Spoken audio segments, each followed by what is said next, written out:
Hello everyone, welcome to Vandana Academy. तो जैसा कि आपकी ज्योग्राफी की क्लासें चल रही हैं, एनसीईआरटी की बुक हम कक्षा 8 की बुक को पढ़ रहे हैं और आज आपका चैप्टर 2 है। पहला चैप्टर हमने पढ़ लिया है और सारी जो भी एनसीईआरटी की क्लासें आपको दी गई है तो प्लेलिस्ट में जाकर के आपको सारी मिल जाएंगी। आप 1 बाय 1 सभी को पढ़ सकते हो। ठीक है, तो चलो शुरुआत करते हैं। अगर चैनल को अभी तक सब्सक्राइब नहीं किया है तो सब्सक्राइब अवश्य कर लें। आज का आपका चैप्टर है भूमि, मृदा, जल, प्राकृतिक वनस्पति और वन्य जीवन संसाधन। ठीक है, और ये एक महत्वपूर्ण आपका चैप्टर है। इससे आपके प्रश्न शीटेट में बहुत पूछे जाते हैं। अगर आप चाहते हैं कि आपके 60 के 60 नंबर आए तो एनसीईआरटी को बिल्कुल भी न छोड़ें, अवश्य पढ़ें। चलो शुरुआत करते हैं हम। तंजानिया यानी अफ्रीका के एक छोटे गांव में माम्बा पानी लाने के लिए प्रातः शीघ्र उठती है। उसे बहुत दूर जाना पड़ता है और वह कुछ घंटों बाद लौटती है। इसके उपरांत वह घर के कार्य में अपनी माँ का हाथ बटाती है और अपने भाइयों की बकरियों की देखभाल में मदद करती है। उसके पूरे परिवार के पास उनकी छोटी झोंपड़ी के चारों ओर चट्टानी भूमि का एक भाग है। माम्बा के पिता कठिन परिश्रम के बाद मात्र कुछ मक्का और सेम ही उगा सकते हैं। फिर भी ये उनके परिवार के साल भर के खाने के लिए पर्याप्त नहीं है। पीटर न्यूजीलैंड के भेड़ पालन प्रदेश के मध्यवर्ती भाग में रहता है, जहां उसका परिवार ऊन प्रक्रमण करने का कारखाना चलाता है। प्रतिदिन जब पीटर स्कूल से लौटता है, वह अपने चाचा को अपनी भेड़ों की देखभाल करते हुए देखता है। उनका भेड़ों का बाड़ा कुछ दूरी पर पहाड़ियों से लगे हुए एक विस्तृत घास के मैदान पर स्थित है। वहां नवीनतम प्रौद्योगिकी का उपयोग करते हुए एक वैज्ञानिक विधि से इसका प्रबंध किया जाता है। पीटर का परिवार जैविक कृषि द्वारा सब्जियां भी उगाता है। यानी ये देखो, सारी चीजें हमें एक कहानी के माध्यम से बताई जाती हैं कि तंजानिया यानी अफ्रीका के छोटे छोटे गांव हैं। तो वहाँ क्या है कि ये माम्बा है और पानी लाने के लिए बहुत दूर उठता है। तो इसके यहाँ कौन सा कार्य होता है, तो इसके यहाँ है कार्य आपका कि उसके पिता क्या करते हैं, मक्का और सेम उगा सकते हैं, यानी कृषि का कार्य करते हैं। और पीटर न्यूजीलैंड का है, इसके यहाँ भेड़ पालन का कार्य होता है। और पीटर का परिवार जैविक कृषि। ठीक है, ये जैविक कृषि की बात करते हैं। मामा और पीटर विश्व के दो विभिन्न स्थानों में रहते हैं और उनके जीवन व्यतीत करने में बहुत अंतर है। ये विभिन्नता भूमि की गुणवत्ता, मृदा, जल, प्राकृतिक वनस्पति, प्राणी और प्रौद्योगिकी के उपयोग की भिन्नता के कारण है। इन स्थानों का एक दूसरे से भिन्न होने का मुख्य कारण इस प्रकार के संसाधनों की उपलब्धता है। अर्थात हम जहाँ भी जिस तरीके पर रहते हैं, तो हमारी जो भी व्यवसाय है, तो उसमें भिन्नता भी किसके कारण आती है, मृदा के कारण आती है, जल के कारण आती है, प्राकृतिक वनस्पतियों के कारण आती है, प्राणियों के कारण आती है, प्रौद्योगिकी के उपयोग के कारण आती है। यानी जहाँ जैसे हमें व्यवस्थाएं मिलती हैं, हम उसी व्यापार को अपनाते हैं। तो क्या आप जानते हैं, विश्व की 90% जनसंख्या भूमि क्षेत्र के 30% भाग पर ही रहती है। से 70% भूमि पर या तो विरल जनसंख्या है या वह निर्जन है। यानी विरल का अर्थ होता है कहीं कहीं, ठीक है, और या फिर निर्जन है, फिर या वहाँ कोई भी जनसंख्या नहीं है, वहाँ कोई भी लोग निवास नहीं करते हैं। अब बात करते हैं हम भूमि की। सभी महत्वपूर्ण प्राकृतिक संसाधनों में भूमि भी शामिल है। भूपृष्ठ के कुल क्षेत्रफल का लगभग 30% भाग भूमि है। यही नहीं, इस थोड़े से प्रतिशत के भी सभी भाग आवास योग्य नहीं है। यानी हमारी जो पृथ्वी है उसका मात्र 30% भूभाग पर क्षेत्रफल पर जनसंख्या रहती है और इस पर भी प्रत्येक भाग पर मतलब आवास के योग्य नहीं है, घर बनाने के योग्य नहीं है। बाकी का तो सब पर जल ही है। 30% हमारा भूमि है। ये ऑस्ट्रिया में साल्जबर्ग। इस चित्र में आप भूमि के कितने उपयोग की पहचान कर सकते हैं। मुख्यतः भूमि और जलवायु के भिन्न भिन्न लक्षणों के कारण विश्व के विभिन्न भागों में जनसंख्या का वितरण असमान पाया जाता है। ऊबड़ खाबड़ स्थलाकृति, पर्वतों के तीव्र ढाल, जलाक्रांत, संभावित निम्न क्षेत्र, मरुस्थल क्षेत्र एवं सघन वन क्षेत्र सामान्यतः विरल अथवा निर्जन है। उर्वर मैदानों, नदी घाटियों में कृषि के लिए उपयुक्त भूमि उपलब्ध है, इसलिए ये स्थान विश्व के सघन बसे क्षेत्र हैं। यानी जो उर्वर मैदान है, हमारे जो उपजाऊ मैदान है, उर्वर मैदान का अर्थ होता है उपजाऊ मैदान है, जो नदी घाटियों में है, ये सभी कृषि के लिए उपयुक्त भूमि है। और यहाँ जो भी विश्व के यानी सघन क्षेत्र बसे हुए हैं, और आपके जो पर्वतों के तीव्र ढाल हैं, ऊबड़ खाबड़ स्थलाकृतियां हैं, जलाक्रांत संभावित क्षेत्र हैं, मरुस्थल हैं, सघन वन है, वहाँ या तो जनसंख्या आपकी विरल है या फिर निर्जन है। भूमि उपयोग, भूमि का उपयोग विभिन्न कार्यों के लिए किया जाता है, जैसे कृषि, वानिकी, खनन, सड़कों और उद्योगों की स्थापना। साधारणतः इसे भूमि उपयोग कहते हैं। क्या आप माम्बा और पीटर के परिवारों के भूमि उपयोग के विभिन्न तरीकों की सूची बना सकते हैं? आप ये कार्य बच्चों से करवा सकते हो। भूमि का उपयोग भौतिक कारकों द्वारा निर्धारित किया जाता है, जैसे स्थलाकृति, मृदा, जलवायु, खनिज और जल की उपलब्धता। मानवीय कारक जैसे जनसंख्या और प्रौद्योगिकी भी भूमि उपयोग प्रतिरूप के महत्वपूर्ण कारक हैं। तो ये भूमि का उपयोग है। और स्वामित्व के आधार पर भूमि को निजी भूमि और सामुदायिक भूमि में भी बांटा जा सकता है।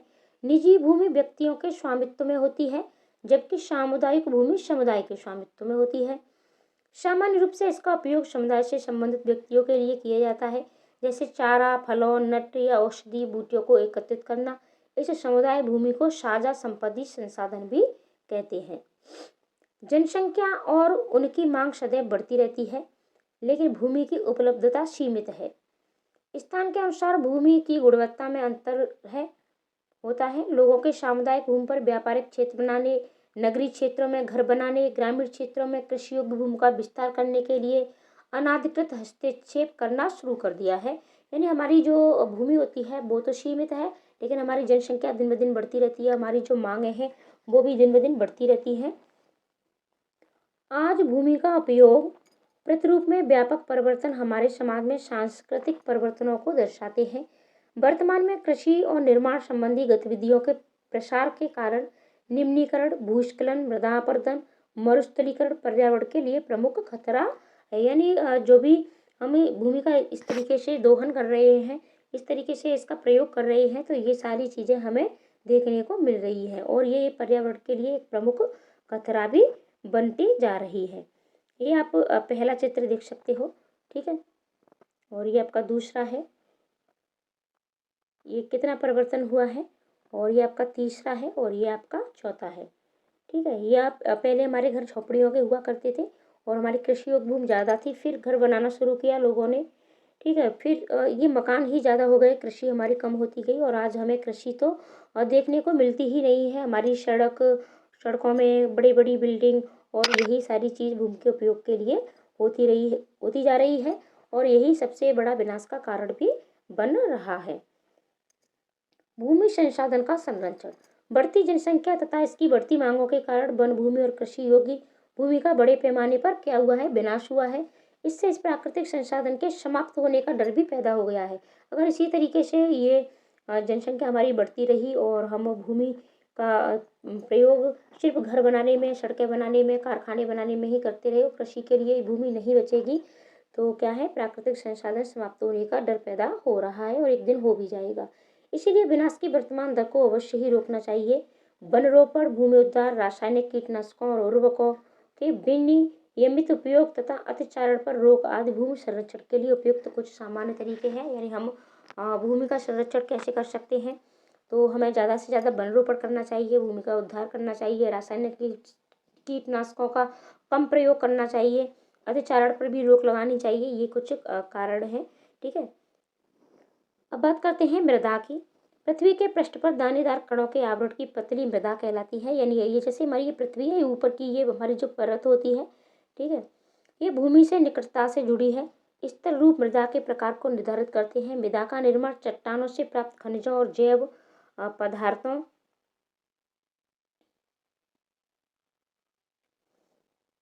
तथा भूमि पर पाए जाने वाले खनिजों से होता है। यह अपक्षय की प्रक्रिया के माध्यम से बनती है। खनिजों और जैव पदार्थों का सही मिश्रण मृदा को उपजाऊ बनाता है, ठीक है। ये हमारी कुछ मृदा की बात हो गई। अब देखो, ये भूस्खलन आप देख पा रहे होंगे और ये कहाँ होता है, ज़्यादातर ये पहाड़ी इलाकों में होता है, जैसे हमारा उत्तराखंड है और अभी भी हुआ था करंट में ही। भूस्खलन को सामान्य रूप से सैल, मलबा या ढाल से गिरने वाली मिट्टी के बृहद संचरण के रूप में परिभाषित किया जाता है। ये प्राय भूकंप, बाढ़ और ज्वालामुखी के साथ घटित होते हैं। लंबे समय तक भारी वर्षा होने से भूस्खलन होता है। ये नदी के प्रवाह को कुछ समय के लिए अवरुद्ध कर देता है, नदी अवरुद्धता के अचानक फूट पड़ने से निचली घाटियों के आवासों में विध्वंस आ जाता है। पहाड़ी भूभाग में भूस्खलन एक मुख्य विस्तृत रूप से फैली प्राकृतिक आपदा है जो प्राय जीवन और संपत्ति को आघात पहुंचाती है और चिंता का एक मुख्य विषय है। अब है एक वस्तुस्थित अध्ययन। हिमाचल प्रदेश के किन्नौर जिलों में रेकांक पीओ के निकट पंजी गांव में बड़े भूस्खलन के कारण राष्ट्रीय महामार्ग 22 की पुरानी हिंदुस्तान तिब्बत सड़क का 200 मीटर तक का भाग नष्ट हो गया। ये भूस्खलन पंजी गांव में तीव्र विस्फोटन द्वारा हुआ था। विस्फोटन के कारण ढाल का ये कमजोर क्षेत्र नीचे गिर गया, जिसके कारण सड़क और गांव के आसपास के क्षेत्र को क्षति पहुंची। पंजी गांव को किसी संभावित मानव विनाश से बचाने के लिए पूर्ण रूप से खाली करा दिया गया था। यानी हमारे यहाँ क्या करते हैं, बहुत थोड़े विस्फोट किए जाते हैं पहाड़ों को काटने के लिए। तो इससे क्या है कि ये सारी विनाश लीला होती है। न्यूनीकरण क्रियाविधि। तो वैज्ञानिक प्रविधियों के विकास से हमें समझने की शक्ति मिली है भूस्खलन उत्पन्न होने के कौन कौन से कारक हैं और उनका प्रबंधन कैसे करना है। तो इसमें कुछ विधियां हैं, जैसे भूस्खलन प्रभावित क्षेत्र को मानचित्र बनाकर इसमें प्रभावित होने वाले स्थानों को इंगित करना। इस प्रकार इन क्षेत्रों को आवास बनाने के लिए छोड़ा जा सकता है। भूमि को खिसकने से बचाने के लिए प्रतिधारी दीवार का निर्माण करना। भूस्खलन को रोकने का सबसे प्रभावी तरीका वनस्पति आवरण में वृद्धि है। जब वनस्पति जितनी ज़्यादा होगी तो भूमि आपस में बंधी रहती है। सतही अपवाह तथा झरना प्रवाह के साथ साथ भूस्खलन की गतिशीलता को नियंत्रित करने के लिए पृष्ठीय अपवाह नियंत्रण उपाय कार्यान्वित किए गए हैं। अब देखो ये हुमस है। हुमस और वनस्पति के साथ ऊपरी मृदा, बालू गांत क्ले के साथ उपमृदा, ये आपकी उपमृदा है, और अपच्छेद चट्टानी पदार्थ, और ये जनक चट्टान, और ये मृदा परिच्छेदिका कहलाती है। अपक्षय तापमान परिवर्तन, तुषार क्रिया, पौधों, प्राणियों और मनुष्य के क्रियाकलाप द्वारा अनावृत शैलों का टूटना और क्षय होना क्या कहलाता है, अपक्षय कहलाता है। जैसे ये हमारी मृदा है, ठीक है, तो जनक शैल रंग, गठन, रासायनिक गुणधर्म, खनिज मात्रा और पारगम्यता को निर्धारित करती है। उच्चावच तुंगता ढाल मृदा के संचय को निर्धारित करती है। वनस्पति जात, प्राणी जात, सूक्ष्म जीव हुमस निर्माण की दर को प्रभावित करती है और समय मृदा परिच्छेदिका की मोटाई को निश्चित करता है। जलवायु, तापमान, वर्षा, पतझड़ हुमस निर्माण की दर को प्रभावित करते हैं। मृदा निर्माण को प्रभावित करने वाले कारक ये कारक हैं, ठीक है, आप ये देख पा रहे होंगे। अब मृदा निर्माण के कारक ये हम पढ़ चुके हैं। मृदा का निम्नीकरण और संरक्षण के उपाय। मृदा अपरदन और क्षीणता मृदा संसाधन के लिए दो मुख्य खतरे हैं। मानवीय और प्राकृतिक दोनों ही कारकों से मृदाओं का निम्नीकरण हो सकता है। मृदा के निम्नीकरण में सहायक कारक वनोन्मूलन, अतिचारण, रासायनिक उर्वरकों और कीटनाशकों का अत्यधिक उपयोग, वर्षा दोहन, भूस्खलन और बाढ़ है। यानी ये सारे कारण क्या हैं, इससे हमारी जो मृदा है उसका अपरदन होता है, छीड़ होती है।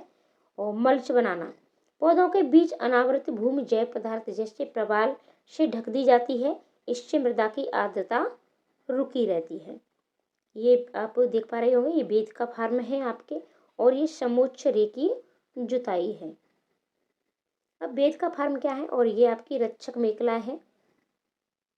बेद का फार्म चौड़े समतल सोपान अथवा बेद का तीव्र ढालों पर बनाए जाते हैं ताकि सपाट सतह फसल उगाने के लिए उपलब्ध हो। इनसे पृष्ठीय प्रवाह और मृदा अपरदन कम होता है। एक पहाड़ी ढाल पर समोच्च रेखाओं के समांतर जुताई ढाल से नीचे बहते जल के लिए एक प्राकृतिक अवरोध का निर्माण करती है। तटीय प्रदेशों और शुष्क प्रदेशों में पवन गति को रोकने के लिए वृक्ष कतारों में लगाए जाते हैं ताकि मृदा आवरण को बचाया जा सके। ये कुछ उपाय हैं आपके। और समोच्च रेखी रोधकाएं, समोच्च रेखाओं पर रोधकाएं बनाने के लिए पत्थर और घास मृदा का उपयोग किया जाता है। यानी पत्थरों का उपयोग किया जाता है, घास का उपयोग किया जाता है, और मृदा यानी कुछ मिट्टी का भी प्रयोग किया जाता है। रोधकाओं के सामने जल एकत्र करने के लिए खाइयां बनाई जाती हैं। ये क्रियाकलाप है, आप बच्चों से करवा सकते हो। अब बात आती है आपके बांधों की। तो ये जल के प्रवाह को कम करने के लिए बनाए जाते हैं। ये नालियों की रक्षा करते हैं और मृदा क्षति को रोकते हैं। बीज की फसल उगाना, वर्षा दोहन से मृदा को सुरक्षित रखने के लिए अलग अलग समय पर भिन्न भिन्न फसलें एकांतर कतारों में उगाई जाती हैं। अब बात करते हैं कि आप जानते हैं वर्ष 1975 में मानव उपयोग के लिए जल की खपत 3,850 घन किलोमीटर वर्ष थी, जो वर्ष 2000 में बढ़कर 6,000 घन किलोमीटर प्रति वर्ष से भी अधिक हो गई है। बात जल की करते हैं। जल एक महत्वपूर्ण नवीकरणीय प्राकृतिक संसाधन है। भूपृष्ठ का 3/3 भाग जल से ढका है, इसलिए इसे जल ग्रह कहना उपयुक्त है। लगभग 3.5 अरब वर्ष पहले जीवन आदि महासागरों में ही प्रारंभ हुआ था। यद्यपि आज भी महासागर पृथ्वी की सतह के 2/3 भाग को ढके हुए हैं। प्रश्न आपके यहाँ से पूछ भी लिया जाते हैं कि कितने साल पहले पृथ्वी पर जीवन शुरू हुआ था और कहाँ से हुआ था, पृथ्वी के कितने भाग पर जल है, और विविध प्रकार के पौधों और जंतुओं को मदद करते हैं। महासागरों का जल लवणीय है, मानवीय उपयोग के लिए उपयुक्त नहीं है। अलवड़ जल केवल 2.7% ही है। इसका लगभग 70% भाग बर्फ की चादर और हिमालयों के रूप में अंटार्कटिका, ग्रीनलैंड और पर्वतीय प्रदेशों में पाया जाता है। अपनी स्थिति के कारण ये मनुष्य की पहुंच के बाहर है। केवल 1% अलवड़ जल उपलब्ध है और वह मानव उपयोग के लिए उपयुक्त है। ये भौम जल नदियों और झीलों में पृष्ठीय जल के रूप में तथा वायुमंडल में जल वाष्प के रूप में पाया जाता है। क्या आप जानते हैं एक टपकता नल एक वर्ष में 1200 लीटर जल व्यर्थ करता है। तो इसीलिए अपने नल की टोटियों को हमेशा संभाल के रखें।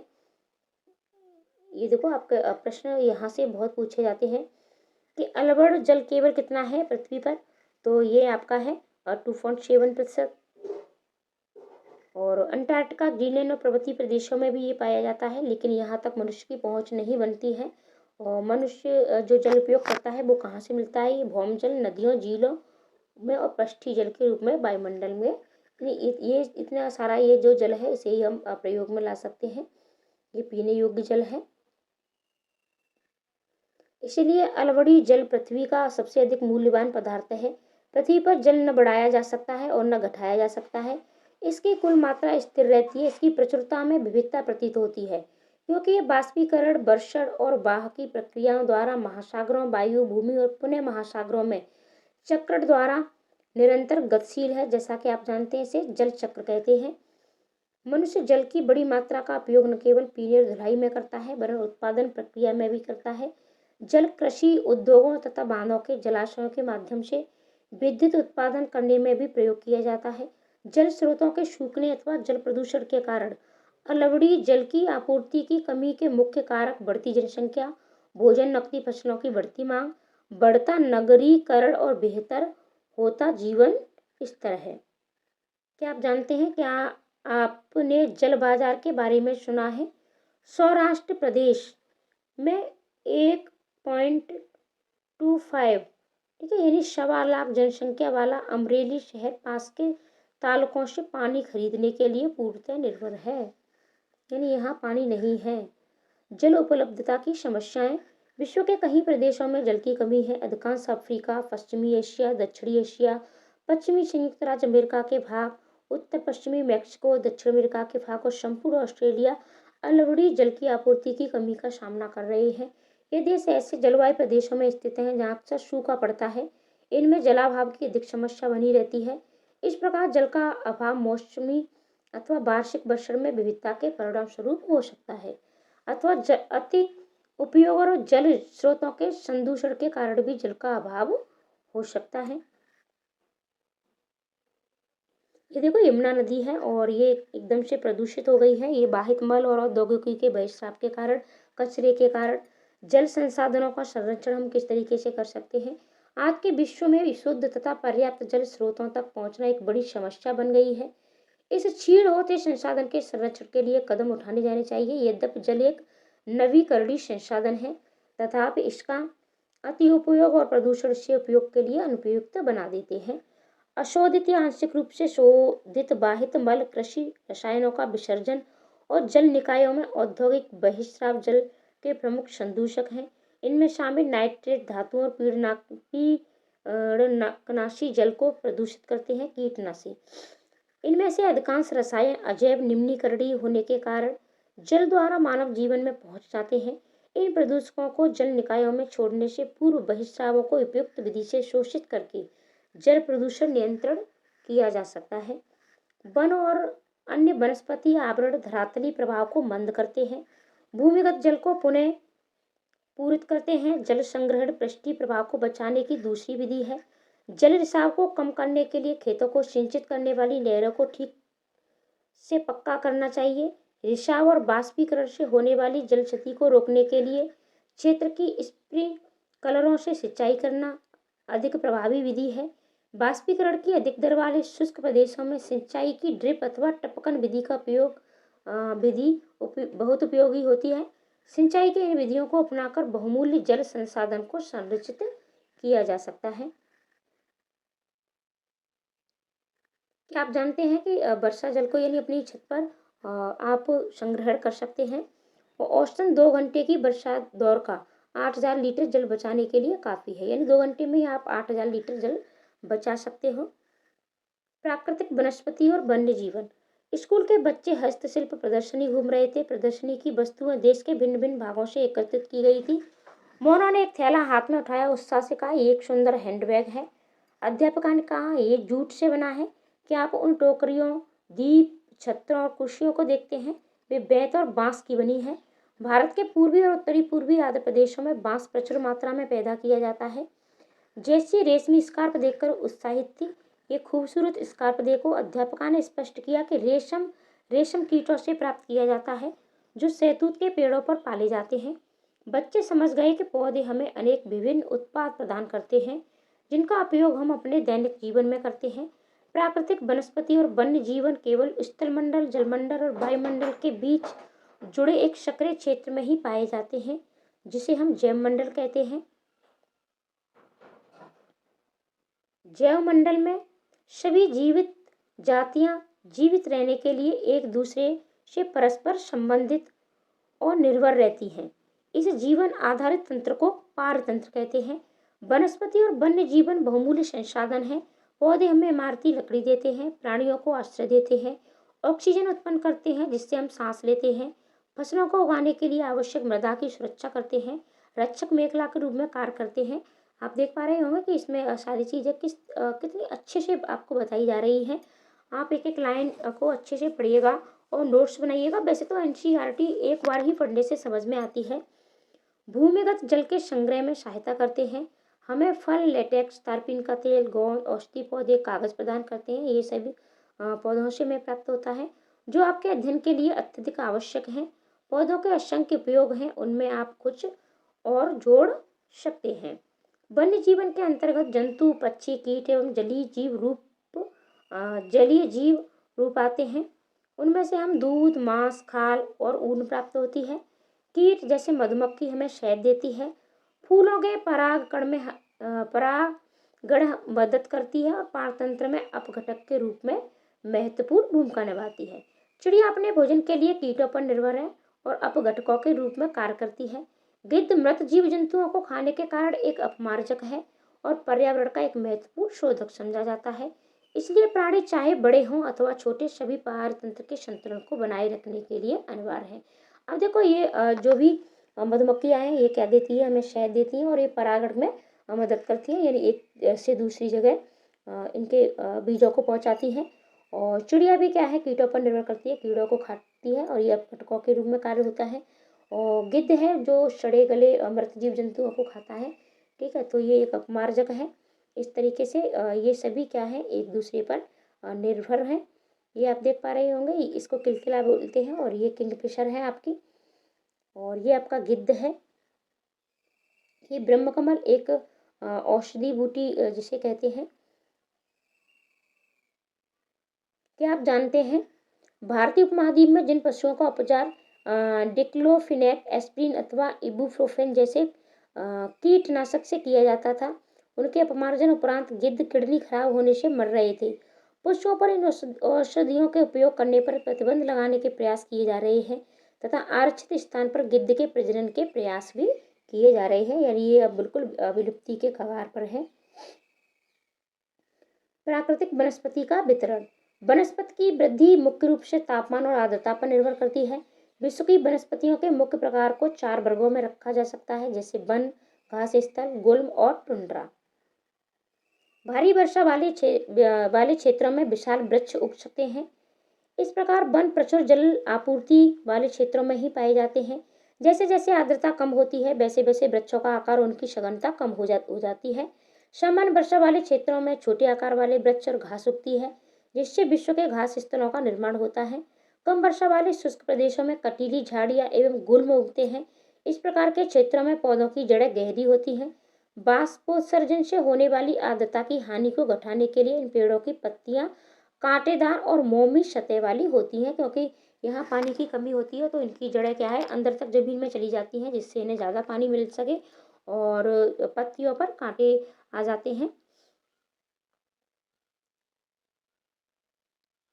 और मोम की तरह इन पर लगा हुआ होता है। ठीक है। शीत ध्रुवीय प्रदेशों की टुंड्रा वनस्पति में मोम और लाइकेन सम्मिलित हैं। पिछली 2 शताब्दियों में विश्व में जितने लोग थे, इस समय उनसे कहीं अधिक लोग हैं। बढ़ती जनसंख्या के पोषण के लिए फसलों को उगाने के लिए वनों के विशाल क्षेत्रों से वृक्ष काट दिए गए हैं।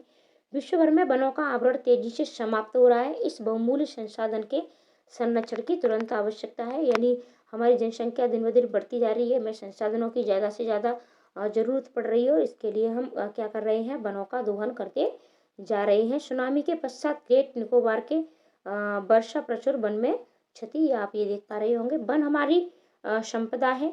पौधे जंतुओं को आश्रय प्रदान करते हैं और साथ ही पारतंत्र को भी अनुरक्षित रखते हैं। जलवायु में परिवर्तन और मानव हस्तक्षेप के कारण पौधों और जंतुओं के प्राकृतिक आवास नष्ट हो रहे हैं। जो भी हमारे जानवर होते हैं, जो भी हमारे पशु होते हैं, पक्षी होते हैं, इनके जो प्राकृतिक आवास हैं ये क्या हो रहे हैं, नष्ट होते जा रहे हैं। बहुत सी जातियां असुरक्षित अथवा संकटापन्न है और कुछ लुप्त होने के कगार पर भी है और कुछ लुप्त हो भी चुकी है। वनोन्मूलन, मृदापर्दन, निर्माण कार्य, दावानल और भूस्खलन में से कुछ मानव प्राकृतिक कारक हैं जो मिलकर इन महत्वपूर्ण प्राकृतिक संसाधनों के लुप्त होने की प्रक्रिया को बढ़ावा देते हैं। जैसे कि आपका दावानल है, तो दावानल कहते हैं कि जंगलों में आग लग जाती है। अभी आपके उत्तराखंड में आग लगी थी। ठीक है। आज की मुख्य चिंताओं में से एक अनाधिकार शिकार करने की संख्या का बढ़ना है, जिससे कुछ प्रजातियों की संख्या यानी शिकार करने से भी क्या है कि हमारे जीव जंतु नष्ट होते जा रहे हैं, में तेजी से कमी आई है। पशु खाल, चमड़ा, नाखून, दांत और पंखों के साथ साथ सींगों के एकत्रीकरण और गैर कानूनी व्यापार के लिए जंतुओं का अनाधिकार शिकार हो किया गया है। इनमें से कुछ जंतु चीता, शेर, हाथी, ब्लैक बक, मगरमच्छ, दरियाई घोड़ा, हिम, तेंदुआ, शुतुरमुर्ग और मोर है। इनका संरक्षण जागरूकता बढ़ाकर किया जा सकता है। यानी आप लोगों को जागरूक करना चाहिए, जागरूकता को बढ़ाना चाहिए। राष्ट्रीय उद्यान, वन्य जीवन अभ्यारण्य, जैवमंडल निश्चय ही हमारी प्राकृतिक वनस्पति और वन्य जीवन को सुरक्षित रखने के लिए बनाए जाते हैं। सक्रिय घाटियों, झीलों और आर्द्रभूमि का संरक्षण मूल्यवान संसाधन नष्ट होने से बचाने के लिए आवश्यक है। ये एक ब्लैक बक को सुरक्षा की आवश्यकता है। समाचारों को पढ़िए और ज्ञात कीजिए कि यह अग्नि कैसे प्रारंभ हुई और इससे कैसे बचा जा सकता है। ये आप देख पा रहे होंगे। यानी हमारे जंगलों में जो आग लग जाती है, यदि प्रजातियों की सापेक्ष संख्या को भंग न किया जाए तो पर्यावरण में असंतुलन बना रहता है। विश्व के अनेक भागों में मनुष्य ने अपने क्रियाकलापों से अनेक प्रजातियों के प्राकृतिक आवासों में उथल पुथल कर दी है। अनेक पक्षियों और जीव जंतुओं के अंधाधुंध शिकार के कारण या तो वे विलुप्त हो गए हैं या फिर विलुप्त के कगार पर हैं। और ये हम शब्दावली देखते हैं। राष्ट्रीय उद्यान वर्तमान और भविष्य की पीढ़ी के लिए एक या एक से अधिक पारितंत्रों की पारिस्थितिक एकता की रक्षा के लिए नामित किया गया प्राकृतिक क्षेत्र से हम क्या कहते हैं, राष्ट्रीय उद्यान कहते हैं। प्रादेशिक और सामुदायिक स्तर पर जागरूकता कार्यक्रमों जैसे सामाजिक वानिकी, वन महोत्सव प्रोत्साहित कर सकते हैं और स्कूल को बच्चों में आप कैंप लगा करके उनको जागरूक कर सकते हो। बहुत से देश पक्षी और पशुओं को मारने और उनके व्यापार करने के विरुद्ध हैं। भारत में शेर, चीता, हिरन, भारतीय सारंग और मोर को मारना अवैध है। एक अंतर्राष्ट्रीय परिपाटी CITES, the convention on international trade in endangered species of wild fauna and flora की स्थापना की गई है, जिसने प्राणी और पक्षियों की अनेक जातियों की सूची तैयार की है। इस सूची में दिए गए सभी पक्षियों और प्राणियों के व्यापार करने पर प्रतिबंध लगाया गया है।